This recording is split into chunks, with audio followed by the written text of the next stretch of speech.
The internet can't stop talking. Gucci Mane, the trap legend, the ice cream face tattoo pioneer, the man who helped define Atlanta rap, has just opened up about one of the most personal battles of his life. In a rare emotional interview, Gucci revealed that he has been diagnosed with schizophrenia, a mental disorder that affects how a person thinks, feels, and behaves.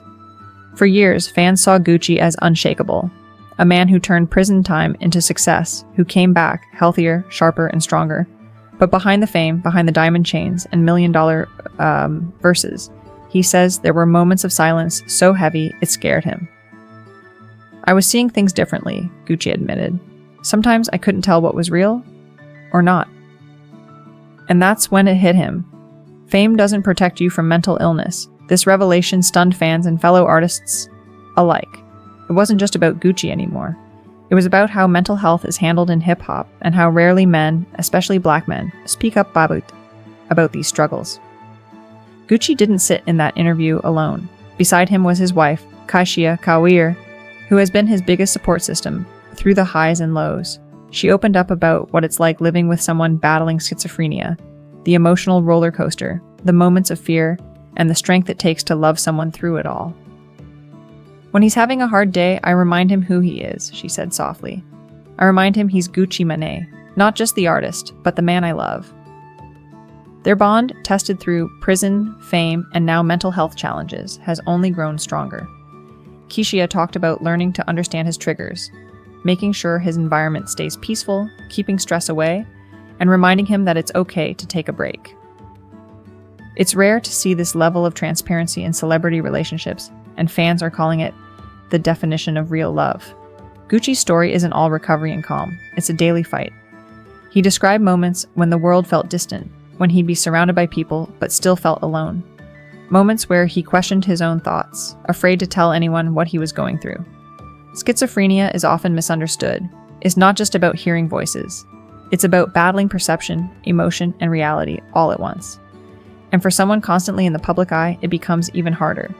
He admitted there were times when fame made it worse, when he had to smile on stage while his mind was at war. But over time, he learned coping mechanisms, therapy, meditation, structure, and faith. "I had to get real with myself," Gucci shared. "You can't heal from something you keep hiding." That one sentence hit millions of fans differently. Because it wasn't just Gucci speaking. It was every person who ever felt trapped inside their own mind, but too scared to say it out loud. Let's be real. The hip-hop world doesn't always make space for vulnerability. For decades, rappers have been expected to be tough, unbreakable, emotionless. But Gucci's honesty is starting to break that wall. He's joining a small but growing list of artists, like Kid Cudi, Kanye West, and G Herbo, who've publicly addressed mental health challenges. And fans are noticing that this shift is changing how the culture defines strength. Gucci said, "Being strong ain't about pretending everything's good. It's about surviving when it's not."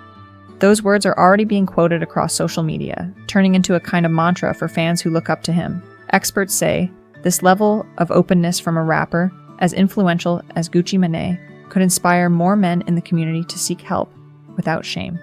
Because if Gucci Mane can talk about schizophrenia, then maybe it's time the rest of the world starts listening too. Gucci isn't letting his diagnosis define him. He's using it to reshape his purpose. He revealed he's been journaling more, focusing on his mental health, and working on music that reflects growth, not just the grind. There's even talk of a new album inspired by his personal journey, one that mixes the rawness of his past with the wisdom of everything he's learned. Fans believe this might become his most powerful era yet, the healed Gucci era. For Keisha, she says the goal isn't perfection, it's peace. And together they're proving that even when life hits hard, love, faith, and honesty can keep you standing. So now the world is asking, what does this mean for Gucci Mane's legacy? From trap star to mental health advocate, he's evolving before our eyes. And maybe that's the lesson. The strength isn't about being unbreakable, it's about being real. As Gucci himself once said, even the realest man needs healing. The story shaking up both Hollywood and Washington tonight. The White House is officially pushing back on rumors that President Trump is considering a pardon or commutation for Sean Diddy Combs. Just days after TMZ broke the headline claiming Trump might commute the music mogul's prison sentence, a senior White House official is now calling that report completely false. So what's the real story behind the sudden clash between celebrity power and political authority?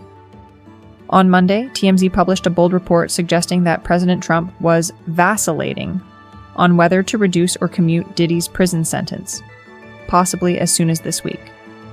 According to their claim, a high-ranking White House official told TMZ that Trump was considering it carefully, adding the striking quote, "Trump will do what he wants." That single sentence went viral overnight, with thousands online wondering if Trump was about to pull off another headline-grabbing move. But the White House wasted no time responding. By Tuesday, a senior official directly refuted TMZ's report, calling it fake news. In an official statement, the spokesperson wrote, "There is zero truth to the TMZ report, which we would have gladly explained had they reached out," before running their fake news. The statement emphasized one key point. The president, not unnamed sources, decides who receives a pardon or commutation. In short, Trump's team wants everyone to know. Diddy's not on that list. This isn't the first time Trump has been asked about Diddy's case. Back in August, before the sentencing, Trump appeared on Newsmax and was asked directly if he would consider a pardon for the hip-hop mogul. His answer? A clear no, or at least a strong suggestion that it wasn't likely. Still, TMZ's latest claims reignited the topic and stirred online debate. Could celebrity influence really sway political decisions? Or is this another case of misinformation traveling faster than the facts? For perspective, Trump has already issued over 1,500 pardons and commutations, including those linked to the January 6th Capitol riot, and more recently the wire fraud conviction of former Congressman George Santos. So while another surprise pardon wouldn't be impossible, the White House wants to make it clear. This one isn't happening. Even after the denial, TMZ stands firm, saying they're confident in their reporting and their sources. That's left many asking, who's telling the truth? Is this a misunderstanding between teams, or could something be happening behind closed doors that hasn't been made public yet? Either way, the phrase, "the White House holding back on pardoning P. Diddy," has become the headline on everyone's feed, sparking fierce debates about power, privilege, and the price of fame. As the story continues to unfold, one thing is clear. Diddy's name isn't leaving the spotlight anytime soon. Between legal twists, political rumors, and the constant glare of public attention, every move connected to his case is making headlines. So whether this was just another media misunderstanding, or a signal of deeper conversations behind the scenes, the question remains, will Diddy ever get the presidential mercy some are whispering about? Or will the White House keep holding back? Stay tuned, because in this story, the next move could come from anywhere. Miley Cyrus has always been known for her boldness, from breaking out of her Hannah Montana past to redefining pop culture on her own terms. But this time, she's not making headlines for her music or her red carpet looks. She's making them for something deeply personal, a symbol of friendship that shines brighter than any spotlight. In a heartfelt interview with Vogue France, Miley revealed a touching secret about her connection with none other than Beyoncé, the global icon, the queen herself. As she spoke, her voice softened and her eyes lit up. "She gave me a bracelet that I never take off," Miley said with a proud smile. "It wasn't just jewelry, it was a token, a quiet reminder of respect, sisterhood, and shared greatness. But what came next turned that simple bracelet into something much more powerful, a story of confidence, connection, and the kind of love that only two legends can understand." It all began during Beyoncé's Cowboy Carter tour stop in Paris. Fans already knew it would be historic, but they didn't expect to see Miley Cyrus step on stage beside the queen herself. The two delivered a performance so electric, the crowd barely caught its breath. That night wasn't just about music, it was about energy. It was two generations of power, presence, and perfection coming together. After the show, as the lights dimmed and the crowd roared for an encore, Beyoncé handed Miley a small box. Inside was the now famous bracelet. No grand speech, no press cameras. Just a quiet, royal gesture between two women who understood each other perfectly. From that moment, Miley said, she never took it off, not even for a single day.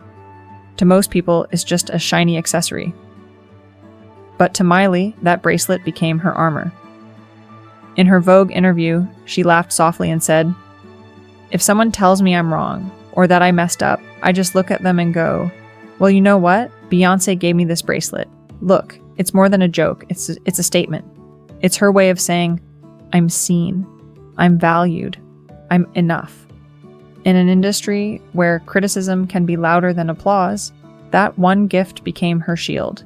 A daily reminder that she's walking beside greatness and that she too belongs in that same light. This isn't the first time Miley has spoken about Beyoncé. But this time, her admiration went far deeper. She described Beyoncé as the best period, not just as an artist, but as a woman who has mastered the balance between her public persona and private peace. She really is exactly what you'd want to see on and off the stage, Miley explained.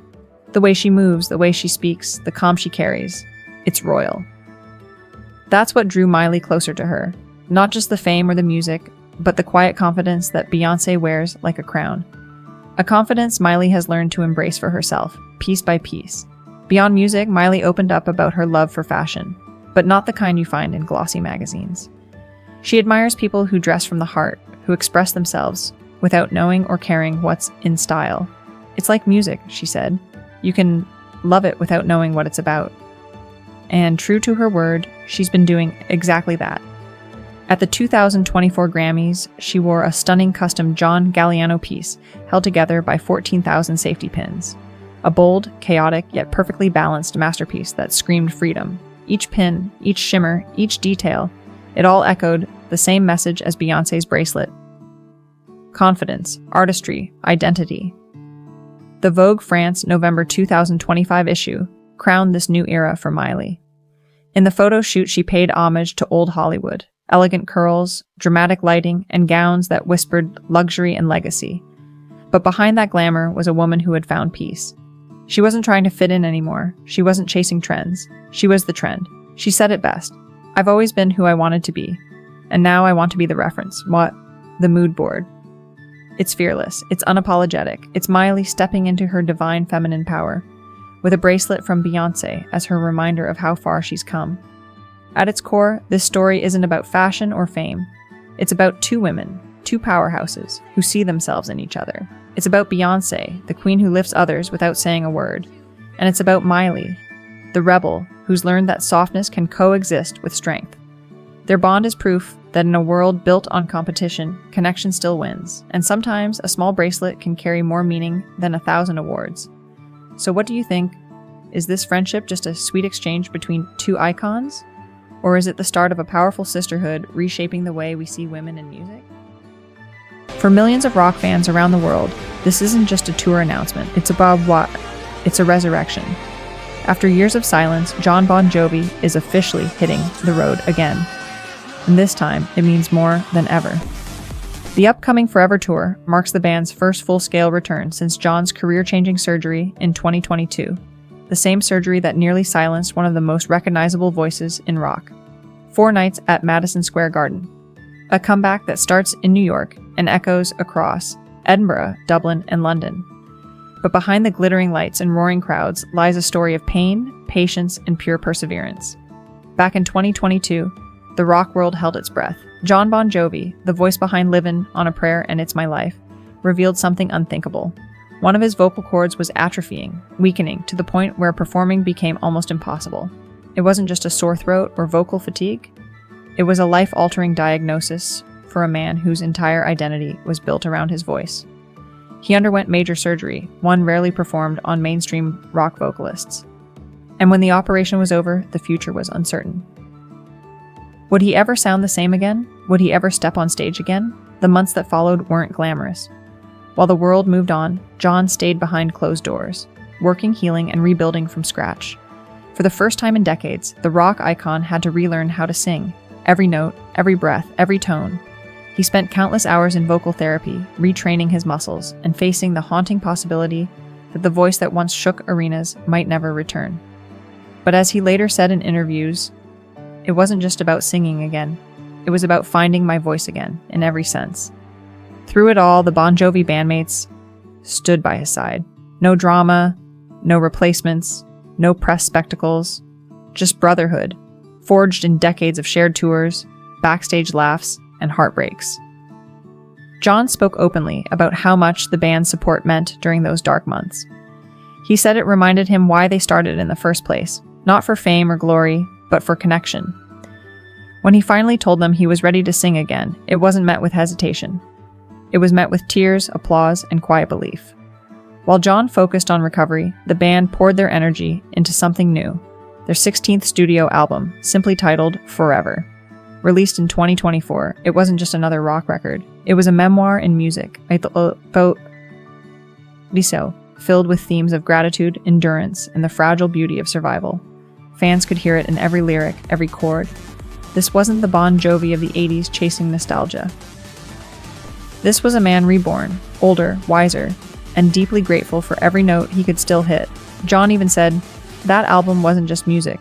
It was part of my healing process. Fast forward to today, and the wait is finally over." The Forever Tour begins July 2026, with 4 monumental nights at Madison Square Garden, followed by stadiums across Europe: Murrayfield in Edinburgh, Croke Park in Dublin, and Wembley in London. It's not just a lineup of shows, it's a declaration that John Bon Jovi is back. Back with his voice, back with his band, back with a story that proves that rock and resilience are inseparable. And when those lights come on in New York, every cheer will mean something deeper, a collective sigh of relief, a thunderous welcome home. John has called this his most emotional return yet. Because for a man who's performed for millions, this comeback isn't about fame. It's about faith.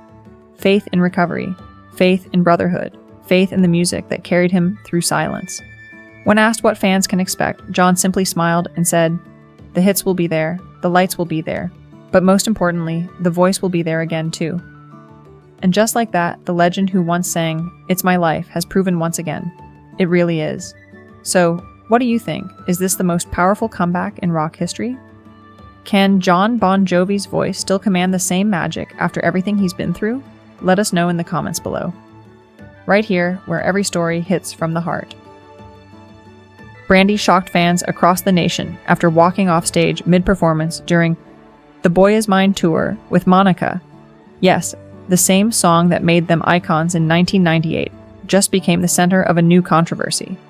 It happened in Chicago. The crowd was hyped, the nostalgia was real. But halfway through the show, Brandy looked uneasy. Her mic was off sync, her in-ear monitors were failing, and within moments, she walked off, leaving Monica alone under the spotlight. At first, fans thought it was part of the act. But when Brandy didn't return, confusion turned into chaos. Was it sound issues, health, or tension? Clips flooded social media. Brandy walks off mid-song. Monica finishes the show alone. And just like that, old rumors came alive again. According to reports, Brandy's walk-off wasn't planned. Her sound was glitching, and she tried fixing it with the crew, but nothing worked. Instead of returning, she left for good. Monica, ever the professional, carried on. She thanked the crowd, held her composure, and finished strong. At one point, she told fans, "It's an honor to share this stage with Brandy." It took 27 years to figure out what we were supposed to be. It was a classy, emotional moment, Monica turning chaos into calm. The next day, Brandy addressed it on Instagram. She wrote, "I sincerely apologize for the abrupt end. I was experiencing dehydration and felt faint. My team decided to prioritize my health." She added that technical issues made it impossible to fully perform. Brandy thanked Monica for stepping up, but not everyone believed her explanation. Some fans said it sounded like more than dehydration. Theories spread fast: old tension, pressure, or maybe just bad timing. The Boy Is Mine wasn't just a duet, it was a cultural moment, but since 1998, rumors of rivalry followed both singers. From the alleged VMA fight to years of fans choosing sides, Team Brandy versus Team Monica, the tension never fully faded. Even during their 2020 Versus, you could sense it. Love, but distance. So when Brandy left the stage in 2025, people couldn't help but wonder, was this history repeating itself? Online, opinions split in half. Some defended Brandy. Health comes first. Others praised Monica. She handled it like a queen. YouTubers and blogs picked apart every clip, some even suggesting it might have been a PR stunt. If it was, it worked. Ticket sales spiked right after. One night later, the two were back, this time in Indianapolis. The sound was perfect and Brandy looked stronger. When they sang "The Boy Is Mine," the crowd went wild. It wasn't just nostalgia, it was redemption. Two legends, two stories, one powerful comeback. In the end, this wasn't about mics or feuds, it was about resilience. Brandy reminded fans that health matters more than image. Monica proved professionalism never fades. From confusion came grace. And maybe, just maybe, peace? So what do you think really happened that night in Chicago? Was it just exhaustion or old tension rising again? Either way, Brandy and Monica reminded the world why they're still R&B royalty. Don't forget to like, share, and subscribe for more celebrity updates, right here where we keep it real, every single day.